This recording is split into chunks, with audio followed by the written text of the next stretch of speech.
ومما رزقناهم ينفقون আমি যে রিজিক তারারে দিছি সেই রিজিক থেকে তারা খরচ করে। তারার উপরে আওলাদের হক আছে, তারার উপরে বিবি বাচ্চার হক আছে, তারার উপরে মা বাবার হক আছে। এই সমস্ত হকুকাত আল্লাহর দেওয়া দৌলত থেকে তারা আদায় করে, তারা খরচ করে। এবং মসজিদ মুদারসার হক, এতিম মিসকিনের হক, যারার হক আছে সমস্ত হকদারের হক আদায় করে, খরচ করে। এই সমস্ত মানুষ মুত্তাকি আর ইমানদার ফরেজগার হয়ে থাকলা তারার মালের হক রে তারা আদায় করে। এর লাগি রাসূলুল্লাহ সাল্লাল্লাহু আলাইহি সাল্লামে ফরমাইছেন ইসলামের ফার্স্ট বুনিয়াদ ইমান, নামাজ, রোজা, হজ, যাকাত। যাকাত হয়ে থাকছে মালের লগে সম্পর্কিত, নামাজ হয়ে থাকছে শরীরের লগে সম্পর্কিত, ইমান হয়ে থাকছে অন্তরের লগে সম্পর্কিত, হজ এটা মাল এবং শরীর দুইটা, এটা আশিকানা একটা আমল। এই ফার্স্টটা বুনিয়াদী জিনিস। তো এর মধ্যে আহাম হয়ে থাকছে নমাজ ইমানের বাদেও। আর নমাজের বাদেও হয়ে থাকছে আহাম জিনিস যেটা মালের লগে সম্পর্কিত, এটা হয়ে থাকছে যাকাত। আর যাকাতের অর্থ হয়ে থাকছে মালডে পাক করা। যাক্কা ইউজাক্কি তাজকিয়াতান, তার মানে হয়ে থাকছে পাক করা। আল্লাহ রাব্বুল আলামিন নবীদের কইতরা খুজ মিন আমওয়ালিহিম সাদাকাতান তুতাহহিরুহুম ওয়া তুযাক্কিহিম, তুমি তারার মাল থেকে অর্থাৎ আমার বান্দাগুলোর মাল থেকে যাকাত রে লও, তুতাহহিরুহুম তারারে পাক করো, ওয়া তুযাক্কিহিম তারারে সাফ সুতরা করো। তো যাকাতর মানে হচ্ছে মালডে সাফ সুতরা করা। যাকাত যারা মালের উপরে ওর উপরে আদায় করতো না তারা যেন আল্লাহ রাব্বুল আলামিনের লগে জিহাদ করেন। আর আল্লাহ রাব্বুল আলামিনের লগে যারা জিহাদ করবো তারা কোনোদিন কামিয়াব হইতে পারতো না। যারা মালের উপরে যাকাত ফরজ ওর মধ্যে আদায় করতো না, হাদিস শরীফের মধ্যে আর রাসূলুল্লাহ সাল্লাল্লাহু আলাইহি ওয়াসাল্লামে ফরমাইতরা, কোরআন শরীফের মধ্যে আর কিয়ামতের দিন এই সমস্ত মাল আর খাজানারে অগ্নির সাফ বানাইয়া এই যাকাত না দেনেওয়ালা আপনার গলার মাঝে বেড়াই দেওয়া হইব। আর এই সাফে কপালের মাঝে কামড়াইব, পিঠির মাঝে কামড়াইব, গর্দনের মাঝে কামড়াইব। আর কইব আনা মালুকা আনা কানজুকা, আমি তোমার মাল, আমি তোমার খাজানা। তুমি দুনিয়ার জমিনও যাকাত আদায় করছো না, মিসকিন অকলের হক আদায় করছো না, ফকির অকলের হক আদায় করছো না, তোমার মালের হক তুমি আদায় করছো না। এর লাগি আজকে আল্লাহ রাব্বুল আলামিনে আমার সাফর সুরত বানাইয়া তোমার গলার মাঝে লটকাইয়া দিছন। আমি আজকে তোমারে শাস্তি দিতেছি। ওই সময় আল্লাহর বান্দায় কান্দিব আর বস্তাইব, আয় আয়, আমি তো আগে বুঝছি না, আমি দুনিয়ার জমিনও থাকতে যদি বুঝতাম তাহলে আমি আমার মালের যাকাত রে আদায় করতাম। এর লাগে আমার ভাই হল কোরআনে পাকের মাঝে আল্লাহ রাব্বুল আলামিনে বারবার নামাজের লগে যাকাতের কথা কইছেন। যেন আল্লাহ রাব্বুল আলামিনে নামাজের কথা কইছেন, লগে লগে যাকাতের কথা কইছেন। ইউকিমুনাস সালাতা ওয়া মিম্মা রাযাকনাহুম ইউনফিকুন, নামাজ কায়েম করো আর যাকাত আদায় করো। এইখানে সূরা মাউনের মধ্যে নামাজের বাদে আল্লাহ রাব্বুল আলামিনে ফরমাইছেন ওয়ায়ামনাউনাল মাউন, নামাজের কথা আগে কইছেন, আর লাস্টে গিয়ে কইছেন ওয়ায়ামনাউনাল মাউন। যাকাত দেওয়ার থেকে মানুষরে বিরত রাখে। এই যে গুনাহগার দেখানেওয়ালা যারা নামাজ দেখাইয়া পড়ে, এই গুনাহগার এই ফাসিকর দলে ইয়ামনাউনাল মাউন, হে নিজেও যাকাত দেয় না আর মানুষরে যাকাত দিতে দেয় না। যেন নামাজের কথা আইছে অন্য যাকাতের কথা আইছে। ইসলামের বুনিয়াদী জিনিস এটা থাকছে যাকাত। এখন কথা হইল এই যাকাত যদি আমরা আদায় করি না তো শাস্তি কিয়ামতের দিন আছে। আয়াতের মাঝেও আছে এই মালডে অগ্নির সুরত ধরাইয়া দাগ দেওয়া হইব। যারা গরু বয়স বহুতটা পালিছন ইতারওয়ালা হিসাব করিয়া যাকাত দিছেন না আয় উন্নতির লাগি। হাদিস শরীফের মাঝে আছে কিয়ামতের দিন ওটা সুরত বানানি হইব, গরু বয়সের সুরত বানানি হইব মালডে। আর যাকাত না দেনেওয়ালারে বড় শরীর বানাইয়া ফুটানি হইব। আর বারবার উপরে দিয়ে আটিয়া ওটা গরু বয়স ওটা যাইবা আইবা যাইবা আইবা যাইবা আইবা। আর কইবা আমরা তোমার মাল। আল্লাহ তাআলা আজকে শাস্তি হিসাবে আমরা আবার সৃষ্টি করছেন। আর গরুর সুরত ধরাইছেন, ছাগলের সুরত ধরাইছেন, আর তোমার উপরে দিয়ে আমরা আটিবার কথা অর্ডার দেওয়া হয়েছে, এর লাগি আটিয়ার। এইভাবে শাস্তি দেওয়া হইব মালের যাকাত আদায় না করার কারণে।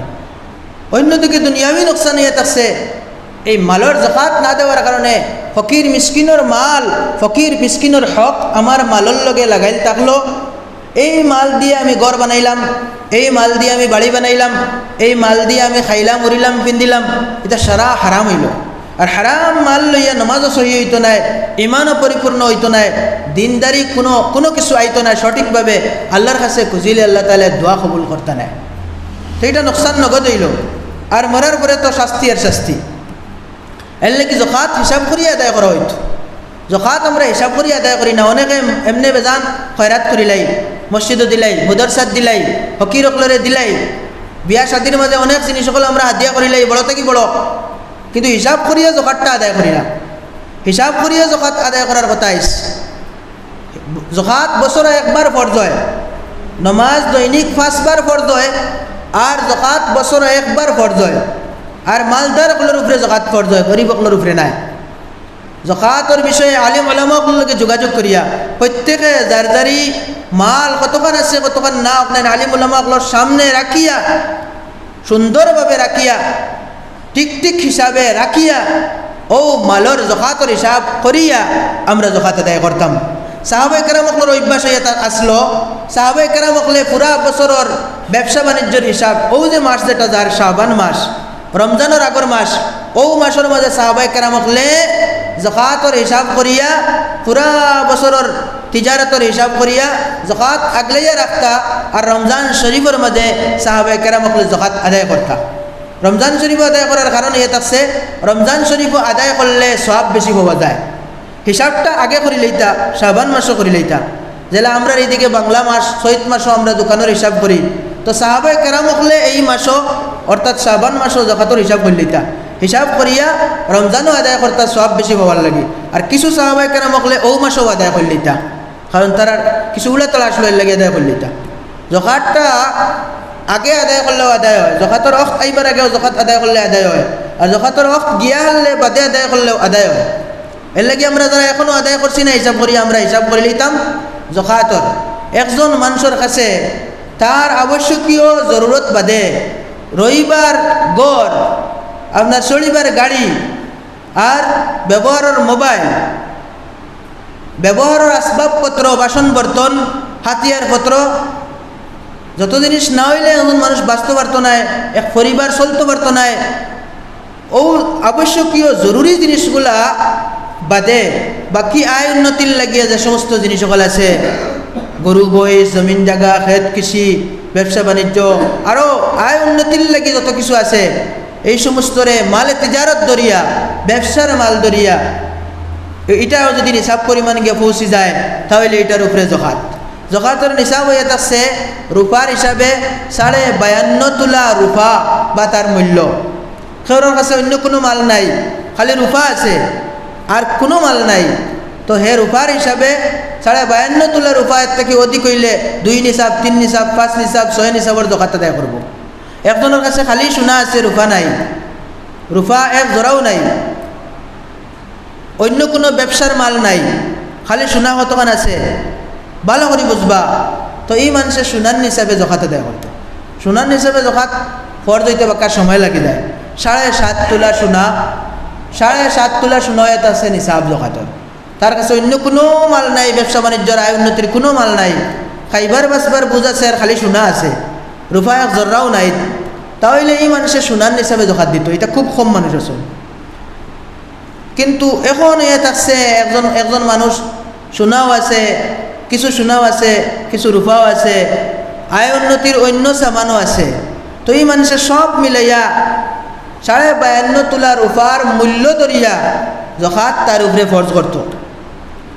যত জলদি ফকির মিসকিন হলে জকাত পায়, তত জলদি জকাত ফরজ করা হইত। ফকির মিসকিন হলে তাড়াতাড়ি জকাত পাইতা। এর লাগে উলামায়ে কেরামকলে কইতরা সোনার রূপার মধ্যে তাকিয়া যেটার মূল্য যে যুগের মধ্যে কম হইব ওটার মূল্য দিয়া নিসাব ধরা হইত। এই জমানাত সোনার মূল্য খান থেকে খানো গেছে, গতিকে এক জমানা আসলো 7.5 তোলা সোনা আর 52.5 তোলা রূপার মূল্য সমান সমান আসলো। ও জমানাত 7.5 তোলা সোনা আর 52.5 তোলা রূপা দিয়ে জকাতর নিসাব বানানো হয়েছে। কিন্তু এই জমানাত 7.5 তোলা সোনার মূল্য কয়েক লাখ হয়ে গেছে, আর 52.5 তোলা রূপা ও 40,000-এর মতো তোলা কম বেশ। তো এর লাগিয়া রূপার নিসাবে জকাত ফরজ হইব, রূপার নিসাবে জকাত ফরজ হইব। তো যার কাছে তিজারতর মাল, আয় উন্নতির মাল আছে, সামান্য রূপা আছে, সামান্য সোনা আছে, এই সমস্ত মিলাইয়া তাইন ওটা জকাতর হিসাব করতা। আর জকাতর মাল যেটা, এটা বাড়নেওয়ালা মাল হইতে লাগবো। সোনা রূপা করো থাকলে তার দাম বাড়ে না বাড়ে না? বাড়ে। ওলা ব্যবসা বাণিজ্যর মাল, আয় উন্নতির মাল, ইটা ওলা রোজ দিন ইটা বাড়ে, বাড়নেওয়ালা মাল হইতো। 2 নম্বর শর্ত ইয়ে থাকছে এই মালটা 1 বছর পর্যন্ত থাকতো, 1 বছর পর্যন্ত পুরান হিসাব থাকতো। বছরের পয়লাকুর 3 মাস পুরান হিসাব আসলো, বছরের মাঝে গিয়া কমে গেছে, বছরের শেষের 3 মাস গিয়া আবার জকাতর নিসাব ফুরি গেছে, তাহলে বছরের মাঝখানে যে ডাউন হয়েছে, কমছে, এটা ধরা যাইতো না। বছরের প্রথম দিক আর শেষ দিক মিলাইয়া জকাতর নিসাব ধরা যাইব এবং এই মানুষের উপরে জকাত ফরজ ধরা যাইব। এটাই আছে জকাতর ফরজ হওয়ার মাসলা। সংক্ষিপ্তভাবে কইলাম, আমরা যারা মালদার আছি, আমরার মাল কতটুকু আছে, কি জাত মাল আছে, কিলা আছে না আছে, আমরা সারা উলামায়ে কেরামগুলোর সামনে গিয়া জিকাইয়া সুন্দর করিয়া আমরা জকাত হিসাব করিয়া আদায় করতাম। জকাত যদি হিসাব করিয়া আদায় করি না, তাহলে আল্লাহ রাব্বুল আলামিনের কাছে সওয়ালের জবাব দেওয়া লাগবে। আর এমনি আমরা বনি বাড়ি যাইতে বড় বড় মসানে ইয়ার দান খয়রাত করিয়ার নফল হিসাবে এই সমস্তর কোনো জিকানি হইতো না। হ্যাঁ, করিয়ার তার সব পাওয়া যাইব, কিন্তু সোয়াল হইতো না। সোয়াল হইব আপনার উপরে জকাত যেটা ওটা আদায় করলাই না। তো এটা হচ্ছে বুনিয়াদি একটা রুকুন। ওদের 5টা জিনিস বুনিয়াদি, এর মধ্যে জকাত বহুত বড় একটা জিনিস হয়ে থাকছে, যেটা মালদার আকলের উপরে আল্লাহ তাআলা লাগাইছেন। আরও একটা জিনিস হয়ে থাকছে হজ। হজ ও ফরজ আল্লাহ তাবারক ওয়া তাআলা মালদার আকলের উপরে রাখছেন। উঠি বান্না দোয়া করে লইব সময়ের ভিতরে। এই হজটাও মানুষের উপরে ফরজ। যে মানুষে হজ গিয়া আইয়া বাড়ির এই যে মাঝখানোর যে সময় যেখানে এখান বাড়ির মানুষে চলতে ফিরতে রইতে বইতে খাইতে কোনো অসুবিধা হইতো না। আর হজ গিয়া আইতে পারবো, ফতর খরচ দিতে পারবো, যাইতেও পারবো আইতেও পারবো, অতটুকু তার সম্পত্তি আছে। হজ আওয়া যাওয়ার খরচ আর হজ আওয়া যাওয়ার এই মাঝখানোর সময় পর্যন্ত গড়ের মানুষে যে খায় খরচ আছে, এই খায় খরচের মাঝে কোনো অভাব দেখা দেয় না ওলারি। তো ও মানুষের উপরে হজ ফরজ হয়ে থাকবো। হজ জীবনে একবার ফরজ, একবার আদায় করলে আর লাগে না। আর 2 নম্বরে হয়ে থাকছে শর্ত, হজ যাইন যাইতা সুস্থ হইতা, বলা হইতা, বেমারি মানুষ হইতা না। একজন মানুষ আগে বলা আসলা আর হজর খরচ তান আসলো, পরে তাইন বেমার হয়ে গেছেন, তো আগে তার উপরে হজ ফরজ হয়ে গেছে, তাইন নিজে এই হজটা অন্যরে দিয়ে আদায় করতা, বা তাইন বালা হওয়ার অপেক্ষা করতা। যদি বালা অন্য মারা যায় তাহলে এই হজ অন্য আদায় করতা। এইভাবে বুনিয়াদী জিনিসগুলো হয়ে থাকছে এই ইমান, নামাজ, রোজা। সামনে রোজা মাস, আর রোজার বহুত ফজিলত আছে ইনশাল্লাহ। রমজান মাস আইলে উলামায়ে কেরাম হলে আলোচনা করেন, ইমাম সাহেব আলোচনা করবা। এই সমস্ত বুনিয়াদী জিনিসগুলো আমরা যদি ঠিক হয়ে যায়, তাহলে আশা করা যায় আল্লাহ রাব্বুল আলামিনে আমরার সগীরা গুনাহ, অন্যান্য ছোটখাটো গুনাহ হল আল্লাহ তাআলা মাফ দিবা।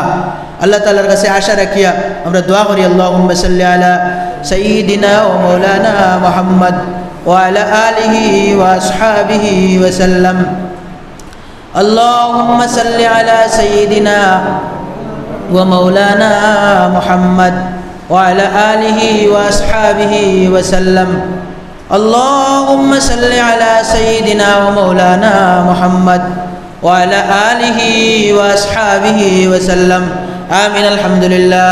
الحمد لله الذي هدانا لهذا وما كنا لنهتدي لولا أن هدانا الله وأكمل لنا ديننا وأتم علينا نعمته ورضي لنا الإسلام دينا فلا نعبد ولا نستعين إلا إياه. سبحانك لا علم لنا إلا ما علمتنا إنك أنت العليم الحكيم. أي الله يا أرحم الراحمين يا أرحم الراحمين. أي الله يا أكرم الأكرمين. আল্লাহ তোমার বান্দা হলে ইয়া আল্লাহ ইয়া আরহামুর রাহিমিন। আল্লাহ সারা দিন থেকে এখন পর্যন্ত দিনের কথা সকল শুনতে আল্লাহ এই হুনারে কবুল করো, খোয়ারেও কবুল করো, হুনারেও কবুল করো, এই মজলিসরে কবুল করো, এই মজলিসরে আয়োজন করনেওয়ালা সকলরে কবুল করো আল্লাহ। সারার মেহনতরে কবুল করো, মুজাহিদারে কবুল করো রব্বুল আলামিন। এ আরহামুর রাহিমিন ইয়া আকরামাল আকরামিন। আল্লাহ খনেওয়ালা হুন্নেওয়ালার থেকে বেশি আমলের মুহতাজ। আয় আল্লাহ খনেওয়ালা হুন্নেওয়ালা সারারে আমল করার তৌফিক নসিব ফরমাও। আয় আল্লাহ ইয়া আরহামুর রাহিমিন দিন বুঝবার তৌফিক নসিব ফরমাও। দিনের ইলম কোরআনের ইলম আমরারে নসিব ফরমাও আল্লাহ আপনার খাজানাত থেকে ইলম নসিব ফরমাও শরীয়তের বুনিয়াদি জিনিসগুলোর উপরে আল্লাহ সারা মুসলমান হলরে মজবুত করে দরবার তৌফিক দেও ইয়া আরহামার রাহিমিন ইয়া আকরামাল আকরামিন আল্লাহ আল্লাহ ইয়া আরহামার রাহিমিন আয় আল্লাহ ওয়াজ মাহফিল রে কবুল ফরমাও আয় আল্লাহ মসজিদ রে মহল্লা রে কবুল ফরমাও আয় আল্লাহ ইয়া আরহামার রাহিমিন ইয়া আকরামাল আকরামিন আল্লাহ এই আলোচনার মধ্যে যদি কোনো ভুল ত্রুটি হয় আল্লাহ আপনার আল্লাহ মাগফিরাত দি মাফ করে দেও দয়া দিয়ে দয়া করিয়া মাগফিরাত দি মাফ করে দেও হক কথাগুলা কোরআন হাদিসের কথাগুলা মনের মধ্যে রাখিয়া খনেওয়ালা গুন্নেওয়ালা শারারে আমল করার তৌফিক নসিব ফরমাও ইয়া আরহামার রাহিমিন ইয়া আকরামাল আকরামিন আয় আল্লাহ এই মহল্লার বেটিন তোরে মাফ ফরমাও বেটিন তোরে মাফ ফরমাও আয় আল্লাহ সবার যায় জরুরত রে পুরা করে দেও ইয়া আল্লাহ ইয়া আরহামার রাহিমিন ইয়া আকরামাল আকরামিন আয় আল্লাহ আল্লাহ আল্লাহ নেওয়ালা চুনাওর মধ্যে ইন্তেখাবের মধ্যে বুটোর মধ্যে আল্লাহ দেশর লাগিয়া আল্লাহ যে দল মনোনীত হইলে আয় আল্লাহ ইনসাফ করবা আল্লাহ শান্তির হাওয়া ফেলিব আল্লাহ মানুষ সকল মন্তখব করিয়া দেশে শান্তি করে দেও ইয়া আরহামার রাহিমিন জালিম গুনাহগার বদমাশ সকলরে আল্লাহ আল্লাহ পরাস্ত করো ইয়া আরহামার রাহিমিন আল্লাহ ইনসাফ করনে वाला মানুষ সকলরে আল্লাহ আপনি কামিয়াব করে দিও এ আল্লাহ মসজিদ মাদ্রাসার ইবাদত খান আল্লাহ আপনি করি লাও আল্লাহ মসজিদ মাদ্রাসার সাহায্য করনে वाला সকলের ইবাদত খান আপনি করি লাও রব্বুল আলামিন আল্লাহ যা কিছু মঙ্গিল আমার যা কিছু বাকি রয়েছে আল্লাহ দুনিয়া এবং আখিরাতের বালাই নবীজি এতান উম্মতুল লাগি পজিশন সারা কুজিয়ার নসিব ফরমাও দুনিয়া আখিরাতের যত বুরাই আর নুকসান আর বিপদ যাদের থেকে নবীজি ফানা চাইছেন ফানা চাইয়ার ফানা দেও রব্বুল আলামিন ইয়া আরহামার রাহিমিন আল্লাহ আমরার দোয়া খানেনতা নবীজি সাল্লাল্লাহু আলাইহি সাল্লাম আর সদকা ও তোফাইল কবুল মঞ্জুর ফরমাও আমরার পক্ষ থেকে অসংখ্য দুরুদ আর সালাম সোনার নবীজি সাল্লাল্লাহু আলাইহি ওয়াসাল্লামের রওজা আকদসের মাঝে পৌঁছাই দাও ওয়া সাল্লাল্লাহু তাআলা আলা খাইরি খালকিহি ওয়া নূরি আরশিহি মুহাম্মাদিন ওয়া আলিহি ওয়া আসহাবিহি আজমাইন আমিন আমিন আমিন বিরহমাতিকা ইয়া আরহামার রাহিমিন।